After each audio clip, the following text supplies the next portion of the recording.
Seventh year inch of husband എന്ന് പറയും മനഃശാസ്ത്രത്തിൽ. ആണുങ്ങൾ 7ാം വർഷത്തിലെ ചൊറിച്ചിൽ എന്നാണ്. എന്ന് പറഞ്ഞാൽ എത്ര നല്ല ഭാര്യ ഉണ്ടെങ്കിലും ഒരു 6-7 വർഷം കഴിയുമ്പം വേറൊരു സ്ത്രീ ചുമ്മാ നോക്കാനില്ല തോന്നും. സ്ത്രീകൾക്കറിയില്ല.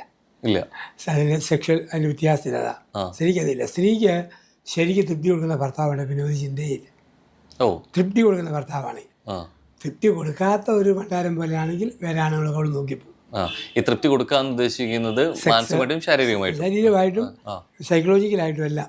ശരീരത്തിൽ പ്രത്യേകിച്ച് അത് കൊടുക്കണം, മാനസികമായിട്ടും കൊടുക്കണം. അങ്ങനെ കൊടുക്കുന്ന ഒരാളിൽ നിന്ന് അകലാൻ പറ്റിയല്ലേ പെണ്ണിന്. അല്ല പെണ്ണുങ്ങൾ അങ്ങനെ ഒട്ടിപ്പിടിച്ചാൽ ഈ പാറ്റ തേങ്ങാമുറി പോലെ ഇരിക്കും. ആണ് എന്ന് പറഞ്ഞാൽ അവനിങ്ങനെ സ്പീഡിലിങ്ങനെ പൊട്ടക്കാരനാ. അവന് കുറച്ച് കഴിയുമ്പം തിന്മയിലേ പോലും ചുമ്മാ നോക്കിയോ ഇരിക്കുക, അങ്ങനെയുണ്ട്. അപ്പം അത് ഈ നോക്കുന്നതിന് തെറ്റൊന്നുമില്ല, മനുഷ്യനല്ലേ. ഇപ്പൊ ഏത് പൂവിനെ കണ്ട് നമ്മൾ നോക്കുകയല്ലേ, എല്ലാ പൂവും പറിച്ച് മേശപ്പുറത്ത് വെക്കാതിരുന്ന എന്ന് പറഞ്ഞവരും ആ നോട്ടത്തിൻ്റെ അർത്ഥമുള്ളൂ. പക്ഷെ എങ്കിലും ആ നോട്ടം തെറ്റിലേക്ക് നയിക്കുമെന്ന് കണ്ടാൽ നമ്മളത് തിരുത്തണം. അതാണ് ഇതിനകത്ത് നമ്മുടെ ഈ മുന്തിരിവള്ളികൾ തുറക്കുമ്പോൾ മോഹൻലാൽ വേറെ സ്ഥിതിയിലേക്ക് നോക്കുന്നു, പിന്നെ തെറ്റ് മനസ്സിലാക്കുമ്പോൾ തിരിച്ച് ഭാര്യയിലേക്ക് തന്നെ മടങ്ങി വരുന്നു. ആ ഒരു തിരിച്ചുവരവ് അങ്ങോട്ടും ഇങ്ങോട്ടും ഉണ്ടാകണം. ശരിക്കും ഉണ്ടായിട്ട് പിന്നെ എന്തുകൊണ്ടായിരിക്കും ഈ വിവാഹേതര ബന്ധങ്ങൾ വർദ്ധിക്കുന്നത്? എന്തുകൊണ്ടായിരിക്കും? ഇപ്പോൾ അത് പുരുഷന്മാരെ മാത്രമല്ല സ്ത്രീകളുടെ സൈഡിൽ നിന്നും കൂടി വരുന്നു എന്നുള്ളത്. അതിൻ്റെ കാരണം ഫാമിലി ലൈഫിൽ ഹാപ്പി അല്ലാതാവുന്നു. പ്രതീക്ഷിച്ച ഭർത്താവിൽ നിന്ന് കിട്ടുന്നില്ല, പ്രതീക്ഷിച്ച ഭാര്യയെ കിട്ടുന്നില്ല.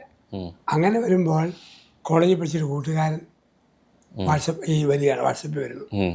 അപ്പം ചുമ്മാ ഹായ് എന്നാ അവിടെ ചോദിക്കുന്നു.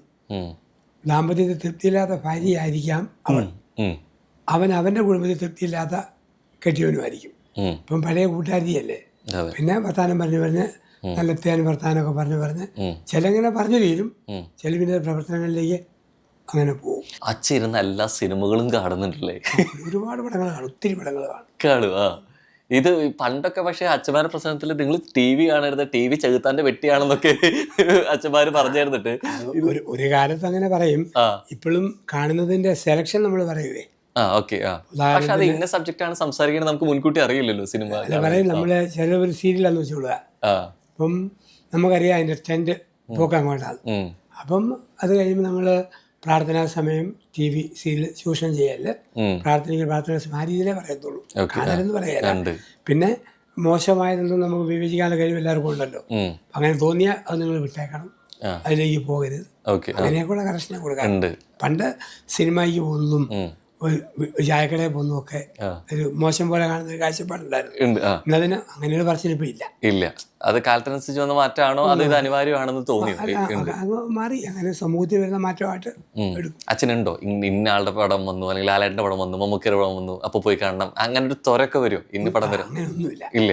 കാരണം ഈ ലാലേട്ടന്റെ ഒക്കെ ആണെങ്കിൽ നല്ല പടം ആണെങ്കിൽ ഭയങ്കര ഇഷ്ടമാണ്. പക്ഷെ ചില പടമൊക്കെ വെറും ബോറായിരുന്നു. ചില പടങ്ങൾ ഇത്രയും വലിയ മനുഷ്യൻ എന്തിനാ മോശം റോൾ എടുക്കുന്നതെന്ന് ഓർത്തിട്ടുണ്ട്. മമ്മൂട്ടിയുടെയും വലിയ റേഞ്ച് അല്ലേ. പക്ഷെ ചിലത്തൊക്കെ ഒരു വിലയില്ലാത്ത പടത്തിലും പോയി അഭിനയിക്കുക. അപ്പൊ അത് തോന്നുന്നു എന്തിനാ. പക്ഷെ അവരോട് ആദരവ് പോകുന്നില്ല. നല്ല പടം എപ്പോഴും ഇഷ്ടപ്പെടും. അല്ലാത്ത വരുമ്പോൾ ഇവർക്ക് ചുമ്മാ ഇതിനേക്കാൾ ഭേദം സീരിയൽ നടന്മാരെ പിടിക്കുന്ന സാധാരണ പടമാണ്, ചിരിക്കാനും ടൈം പാസ്. അങ്ങനെ ചിന്തിച്ചിട്ടുണ്ട്. അങ്ങനെ പ്രതീക്ഷിച്ച് പോയിട്ട് നിരാശപ്പെടുത്തിയ ചിത്രം ഏതായിരുന്നു? അതെ, ചില പടമൊക്കെ ഇപ്പം നമ്മൾ പറയുകയാണ്. പണ്ട് ഇപ്പം ഒടിയൻ ഭയങ്കര പരസ്യമായിരുന്നേ, ചെന്നപ്പോൾ അതില്ല.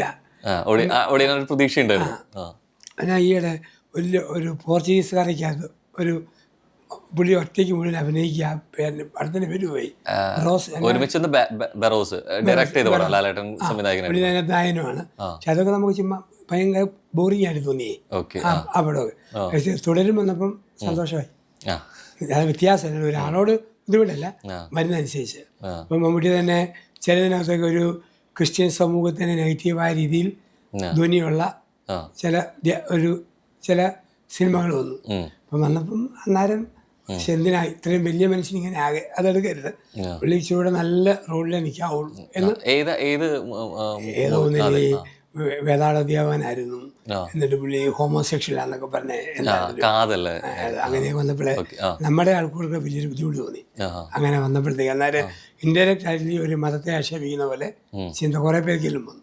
അപ്പം അങ്ങനത്തുള്ളത് വരുത്താതെ പുള്ളി നല്ല എത്രയോ സൂപ്പർ റോളുകളുണ്ടേ.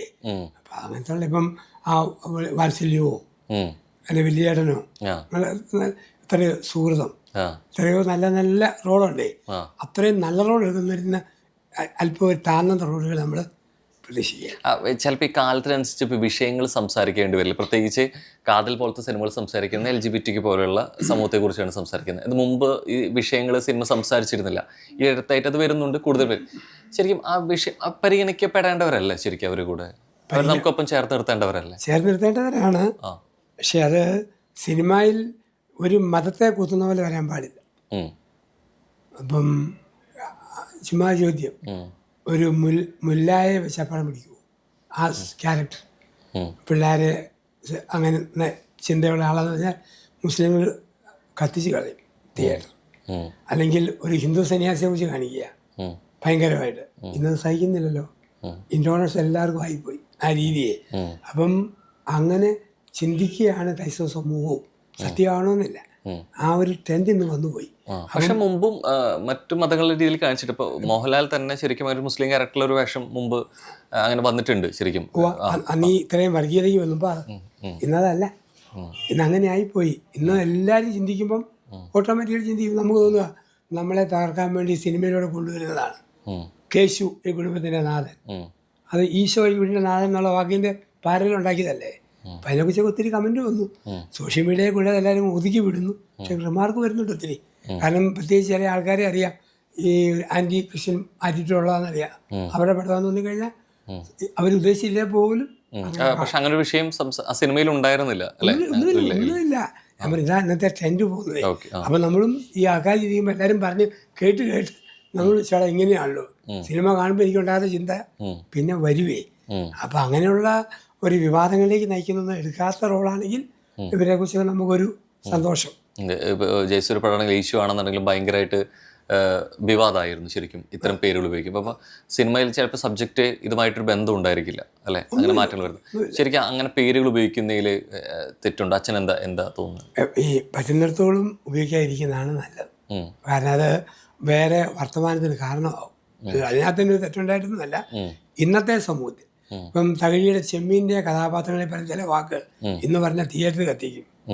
ചില ഒരു ജാതിയുടെ പേരൊക്കെ പറഞ്ഞിട്ടേ അത് പറ്റിയല്ലോ. എന്ന് പറഞ്ഞ പോലെ കാലം മാറുമ്പം നമ്മുടെ പദങ്ങൾ ചൂസ് ചെയ്യുന്നത് ശ്രദ്ധിക്കാം. നമ്മൾ തന്നെ ആദ്യമൊക്കെ പ്രസംഗത്തിൽ പറഞ്ഞ ചില വാക്കുകൾ പിന്നീട് ആവർത്തിക്കുകയല്ല. കാരണം അത് ചിലർക്ക് മുറിവാന്ന് തോന്നിക്കഴിഞ്ഞാൽ ശരിക്കും ഇപ്പോൾ നേരത്തെ പറഞ്ഞപ്പോൾ സിനിമകളിലൂടെ തന്നെ ഒരുപക്ഷെ മതത്തെ അവഹേളിക്കരുത് എന്നുള്ള രീതിയിലേക്ക് പറഞ്ഞു, അത്ര രീതിയിലേക്കുള്ള സന്ദേശങ്ങൾ കൊടുക്കരുത് എന്നുള്ളത്. പക്ഷെ ഒരിക്കൽ ഇത്രത്തോളം പ്രസംഗങ്ങൾ സ്വീകാര്യത ഉണ്ടായിരുന്ന അച്ഛൻ്റെ വാക്കുകളിൽ 800 പ്രാവശ്യം ഈ ഒരു മതപരിവർത്തനത്തെ കുറിച്ച് പറഞ്ഞത് ഭയങ്കരമായിട്ട് വിവാദമായിട്ടുണ്ടായിരുന്നു ശരിക്കും. എത്തരത്തിലാണ് ശരിക്കും അങ്ങനെ വാക്കുകൾ വരുമ്പോൾ നമ്മളത് ശ്രദ്ധിച്ചു. അപ്പൊ നമ്മൾ ഓർക്കുന്നില്ല. നമ്മൾ സാധാരണ പോലെ പറഞ്ഞ അടത്തി എഴുതുന്ന ഒരു വാക്കാതെ മൊത്തം പറഞ്ഞ മെസ്സേജിന്റെ ഭാഗമല്ലല്ലോ. അപ്പൊ അന്നേരം അങ്ങനെ ഒരു വാക്ക് അടത്തിയെടുക്കാൻ സാധ്യതയുണ്ടെങ്കിൽ ഉപയോഗിക്കരുത്.